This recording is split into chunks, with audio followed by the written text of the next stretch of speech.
आज हम डिस्कस करेंगे आईसीएसई 10th मैथ्स के फॉर्मूलेज जो कि आपके बोर्ड एग्जाम 2025 में बहुत इंपॉर्टेंट है। सबसे पहला फॉर्मूला है इंटरेस्ट का, P into N plus one into r upon 2 into 12 into 100। ये 12 हमने इसलिए किया कि अगर मंथ्स आएंगे तो उसको कन्वर्ट करने के लिए। Next formula M V is maturity value, P into N plus I. अब जब दो डिस्टिंक्ट रियल रूट्स होते हैं तो ये जो बी स्क्वायर माइनस 4 जिसको हम डिस्क्रिमिनेंट भी बोलते हैं वो होगा ग्रेटर देन 0। जब इक्वल रूट्स होंगे तो ये इक्वल टू 0 आ जाएगा, और जब नो रियल रूट्स होंगे तो B square minus 4ac less than 0 होगा। ठीक है ना। ये सारी की सारी जो वैल्यूज़ हैं वो ये डी ही कंसीडर करते हैं। जैसे हमने यहाँ क्वाड्रेटिक फॉर्मूले में लिखा हुआ है d is equal to b square minus 4ac। Roots निकालने के लिए जब मिडिल टर्म स्प्लिटिंग नहीं होती तो फॉर्मूला है x equal to minus B plus minus under root P square minus 4ac upon 2a। अगर हमारे पास चार टर्म्स दे रखे हैं ए रेशो बी रेशो सी रेशो डी, तो जो प्रोडक्ट ऑफ एक्सट्रीम्स, एक्सट्रीम मतलब ए एंड डी, वो इक्वल होगा प्रोडक्ट ऑफ मीन्स मतलब बी और सी के। तो A D is equal to क्या आ गया, बी सी। नेक्स्ट है मीन प्रोपोर्शन। अगर ए बी सी हमें कॉन्टिन्यूड प्रोपोर्शन में दे रखे हैं then B square is equal to A C. ये आएगा कैसे, जब हम बी को दो बार रिपीट करेंगे, मतलब A upon B is equal to B upon C. तो जब ये क्रॉस मल्टीप्लाई होगा तो बी स्क्वायर किसके इक्वल आ गया, ए सी के। Next, if A upon B is equal to C upon D is equal to E upon F, मतलब कि अगर ये रेशो इक्वल दे रखी है तो हम एक टर्म के कांस्टेंट मान के चलेंगे और वहाँ से हम वैल्यूज़ निकाल सकते हैं। Then each ratio is equal to A plus C upon B plus D plus F, मतलब न्यूमिनेटर को ऐड कर दो और फिर डिनोमिनेटर को। तो A upon B equal to C upon D, अगर हम इन्वर्ट एंडो लगाते हैं इसके अंदर तो वो न्यूमिनेटर और डिनोमिनेटर क्या करते हैं, इंटरचेंज करते हैं। बी ऊपर आ जाएगा, ए नीचे, डी ऊपर और सी नीचे। अब ऑल्टरनेंडो का मतलब होता है इन्वर्स, ये अपना चेंज करेगा पोजीशन को। जैसे कि सिर्फ पोजीशन चेंज किसकी होगी, बी और सी की, और किसी की नहीं। ये टर्म और ये टर्म इंटरचेंज कर जाएंगे, यहाँ सी आ जाएगा और यहाँ बी, ए और डी सेम ही रहेंगे। बस ये याद रखना बच्चे, ये गलत कर देते हैं, ए और डी को भी चेंज कर देते हैं, ये सेम रहेंगे एज इट इज़। नेक्स्ट कॉम्पोनेंटो का मतलब हमें डिनोमिनेटर को ऐड करना है, मतलब यहाँ पे जो ये बी और डी हैं, A plus B upon B, C plus D upon D. Dividendo का मतलब minus A minus B upon B and C minus D upon D. अगर कंपोनेंडो एंड डिविडेंडो आप एग्जैक्ट एक ही जगह पे लगा रहे हो तो ऊपर प्लस और नीचे माइनस, मतलब ये फॉर्मूले ऐड अप हो गए, प्लस और माइनस। न्यूमिनेटर में ऐड करना है और डिनोमिनेटर में माइनस, ये याद रखना। न्यूमिनेटर में ऐड और डिनोमिनेटर में माइनस।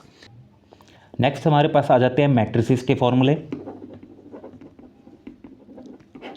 जब हमारे पास 1 0 0 1 की फॉर्म हो, मतलब कि डायगोनल एलिमेंट 1 हो, तो उस मैट्रिक्स को हम यूनिट और आइडेंटिटी मैट्रिक्स बोलते हैं। 0 और 0 आ गया तो 0 और नल मैट्रिक्स बोलेंगे। फिर एपी में जो nth टर्म ऑफ एपी का फॉर्मूला है a n is equal to A plus n minus one d. A यहाँ पे फर्स्ट टर्म है और डी हमारा कॉमन डिफरेंस है। nth टर्म फ्रॉम एंड में हम लास्ट टर्म जो होती है वो उसको फर्स्ट मान के चलते हैं, और जो साइन होता है डिफरेंस का वो चेंज हो जाता है। मतलब स्टार्टिंग में अगर डी हमारा प्लस आ रहा है तो यहाँ पे माइनस होगा। नेक्स्ट सम के फॉर्मूले s n is equal to n upon two A plus n minus one into d, और s n equal to n by two first term plus last term. तो दो फॉर्मूले हैं सम के जो यूज़ हो सकते हैं। फिर आ जाता है अगर लाइन एक्स इक्वल टू 0 है, इसका मीन ये वाई एक्सिस है, मतलब एक्स इक्वल टू 0 अगर है तो ये वाला चीज़ ये वाई एक्सिस हो जाएगा। अगर वाई इक्वल टू 0 है तो इसका मतलब ये क्या है, x axis. X equal to a means line parallel to y axis, मतलब अगर मैं ड्रॉ करता हूँ एक्स इक्वल टू ए तो ये किसके पैरेलल होगी, वाई के। अगर मैं y equal to b draw करता हूँ तो वो किसके पैरेलल होगी, एक्स एक्सिस के।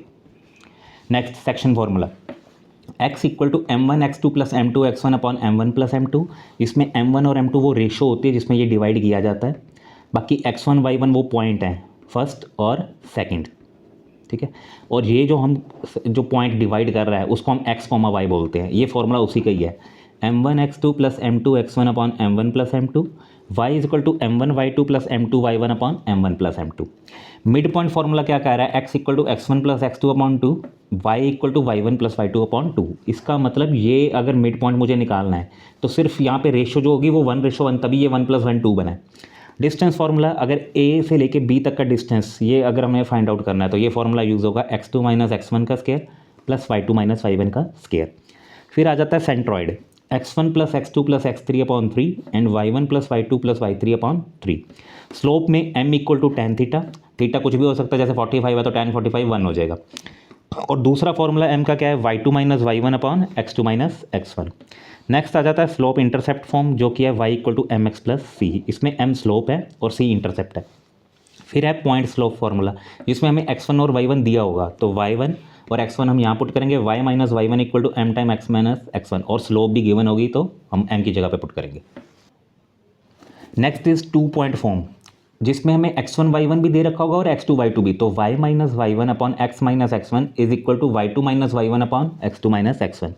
स्लोप ऑफ पैरेलल लाइंस क्या होंगी, इक्वल, ठीक है। तो इसमें m1 किसके इक्वल होगा, m2 के, और परपेंडिकुलर लाइंस में स्लोप क्या होगी, m1 m2 equal to -1। Next circles की प्रॉपर्टी आती है, angle subtended by an arc of a circle at centre is double the angle subtended by it at any point on the remaining part of circle. अगर मैं figure की बात करूं तो ये जो आर्क है जो सेंटर पे एंगल बना रही है और ये जो रिमेनिंग पार्ट पे है, तो वो क्या होगा, डबल। मतलब अगर ये एंगल 60 है तो यहाँ 120 बनेगा। Angle in the same segment of a circle are equal. Same segment का मतलब ये होता है कि ये वाला एंगल और ये वाला एंगल इक्वल होंगे।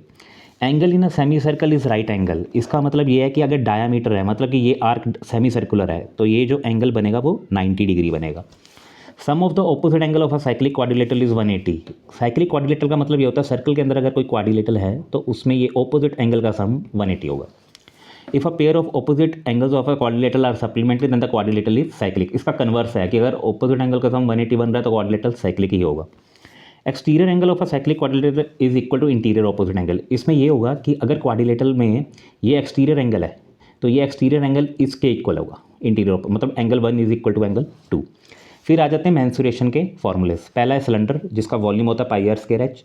कर्व्ड सरफेस एरिया और लेटरल सरफेस एरिया एक ही बात है, 2 पाई आर एच होता है। टोटल सरफेस एरिया में 2 pi r into r plus h. Thickness r minus r, मतलब अगर ये चीज़ पूछी है और एक ये चीज़ पूछी है तो ये जो है बड़ा रेडियस और ये छोटा रेडियस, ये माइनस करके ये थिकनेस निकलेगी। उसमें 2 पाई आर, ये वाले आप टोटल थिकनेस का हो गया आर माइनस आर। फिर वॉल्यूम ऑफ मटेरियल है pi h r square minus r square. Material में भी वही सेम चीज़ ही है कि आउटर माइनस इनर कर रहे हैं रेडियस का। फिर आ जाता है cone, volume 1/3 pi r square h. Curved surface area और lateral surface area is pi r l. Total surface area pi r l plus r होता है। और इसमें एक फॉर्मूला याद रखना जो पाइथागोरस थ्योरम लगने वाली है, जिसमें ये है रेडियस, ये है height, this is h, this is r, और ये हो जाएगी हमारी स्लांट हाइट एल। तो l square equal to r square plus s square, क्योंकि ये राइट सर्कुलर ट्रायंगल बनता है और राइट सर्कुलर कोन ही बोलते हैं इसको, और ये इसमें ये ट्रायंगल जो है वो राइट एंगल ट्रायंगल है। आगे हमारे पास जो फॉर्मूलेज हैं वो हैं ट्रिग्नोमेट्री के। साइन ए क्या होता है, परपेंडिकुलर अपॉन हाइपोटेन्यूज। अगर मैं एंगल ए इसको बोल रहा हूँ तो इसमें ये परपेंडिकुलर है, ये एंगल ए बी सी कर लो, ये परपेंडिकुलर, ये बेस और ये हाइपोटेन्यूज है, तो ये होगा पी अपॉन एच। ऐसे ही कॉस ए होगा बेस अपॉन हाइपोटेन्यूज और टैन होगा परपेंडिकुलर अपॉन बेस। ये सारे रेसिप्रोकल्स हैं। कोसिकेंट ए जो होता है वो 1 अपॉन साइन ए है, secant is 1 upon cos a, cot a is 1 upon tan ए।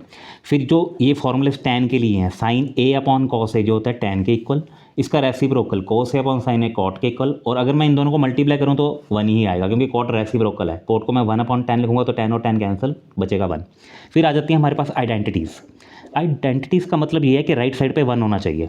अब देखो जितनी भी यहाँ इक्वेशंस हैं सारों में राइट हैंड साइड पे 1 है। Sine square a plus cos square a 1, secant square a minus tan square a 1, cosecant square a minus cot square a 1। फिर आगे स्टैट्स के हमारे पास फॉर्मूलाज हैं। मीन का direct method summation f i x i upon summation f i, frequencies को बोलते हैं, ये मिड वैल्यूज़ है। शॉर्टकट में a plus summation f i d upon f i, a यहाँ पे एज्यूम्ड मीन है। स्टेप डिवीजन मेथड में a plus summation f i u i upon f i into h, h is class size.